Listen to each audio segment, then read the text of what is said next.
Think beyond a degree. Build real impact. Shape your future with an MBA. From IILM University. आज दुनिया की सियासत से जुड़ी दो तस्वीरों ने ग्लोबल पॉलिटिक्स में हलचल मचा दी है। पहली तस्वीर दिल्ली से आई और दूसरी तस्वीर चीन से। इन दोनों तस्वीरों का एक ही कनेक्शन है, अमेरिका के राष्ट्रपति डोनाल्ड ट्रंप। इन तस्वीरों ने ट्रंप की बेचैनी भी बढ़ा दी है और उनका गुस्सा भी। सवाल यह है, क्या दुनिया एक बार फिर नई जुबानी जंग की तरफ बढ़ रही है और क्या भारत, चीन और अमेरिका के बीच सियासी शतरंज की बिसात बिछ चुकी है? पहले बात करेंगे चीन की। आखिर चीन ट्रंप पर क्यों भड़का और दुनिया के सामने ट्रंप का क्या मजाक बनाया? डोनाल्ड ट्रंप, नाम वही, अंदाज वही, आक्रामक, बेबाक और बिना समझौते वाला।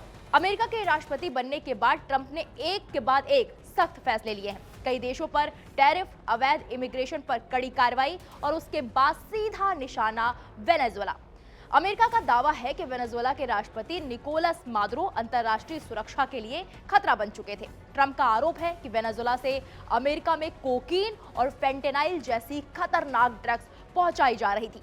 ट्रंप ये भी कहते हैं कि मादुरो की नीतियों की वजह से लाखों वेनेजुएलाई लोग अपना देश छोड़कर अमेरिका भाग गए। यहां तक आरोप लगाया कि जेलों और मानसिक अस्पतालों से अपराधियों को अमेरिका भेजा गया।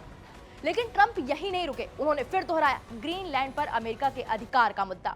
ट्रंप का कहना है, अगर अमेरिका ने ग्रीनलैंड को अपने कंट्रोल में नहीं लिया तो रूस और चीन वहां कब्जा कर सकते हैं। अमेरिका ग्रीनलैंड को आसान तरीके से भी ले सकता है और कठिन तरीके से भी। यानी इशारा साफ है, दबाव और ताकत दोनों के इस्तेमाल का। और इसी बीच चीन ने ट्रंप का भयंकर मजाक उड़ाया। चीन के सरकारी मीडिया ने सोशल मीडिया पर एक वीडियो पोस्ट किया। वीडियो में ट्रंप की नीतियों का मजाक उड़ाया गया और लिखा गया, मैं जो चाहता हूं वही करता हूं। इस वीडियो में ग्रीनलैंड मुद्दे को लेकर अंतर्राष्ट्रीय कानून का भी व्यंग्यात्मक मजाक उड़ाया गया। मैसेज साफ था, चीन ट्रंप की एक तरफा और आक्रामक विदेश नीति को स्वीकार नहीं करने वाला है और इसीलिए वो अपना गुस्सा मजाकिया अंदाज में निकाल रहा है। अब आते हैं दिल्ली से आई उस तस्वीर पर जिसने सियासत को गरमा दिया है। चीन की कम्युनिस्ट पार्टी यानी कि सीपीसी का एक प्रतिनिधिमंडल सीधे पहुंचा बीजेपी मुख्यालय। सीपीसी की उप मंत्री सुन हैयान के नेतृत्व में डेलीगेशन बीजेपी महासचिव अरुण सिंह से मिला। इस मीटिंग में दोनों पार्टियों के बीच पार्टी टू पार्टी संवाद बढ़ाने पर चर्चा हुई। खास बात यह रही कि भारत में चीन के राजदूत जू फेई होंग भी इस मीटिंग में मौजूद थे। मतलब ये सिर्फ औपचारिक मुलाकात नहीं थी, बल्कि चीन के लिए भी ये बैठक काफी अहम थी। लेकिन इस मुलाकात पर राजनीतिक तूफान खड़ा हो गया। कांग्रेस ने सीधे हमला बोला। कांग्रेस ने एक्स पर पोस्ट करके आरोप लगाया कि जब चीन गलवान में हमारे जवानों को शहीद कर रहा है, शख्सगाम घाटी पर दावा कर रहा है और पाकिस्तान का साथ दे रहा है, तब बीजेपी अपने हेड ऑफिस में चीन की कम्युनिस्ट पार्टी के लिए लाल कालीन बिछा रही है। कांग्रेस ने इसे देशद्रोह तक कह दिया। वहीं चीन और भारत की दिल्ली में हुई मीटिंग ने अमेरिका की बेचैनी बढ़ा दी है, क्योंकि अगर चीन भारत साथ आ गए तो ये अमेरिका के लिए बहुत बड़ा खतरा बन जाएगा।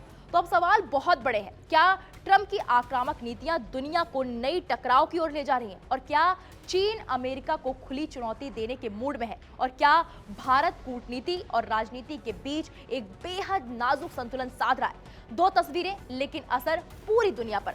आप क्या सोचते हैं इस पूरे मामले पर? अपनी राय हमें कमेंट बॉक्स में जरूर दीजिएगा।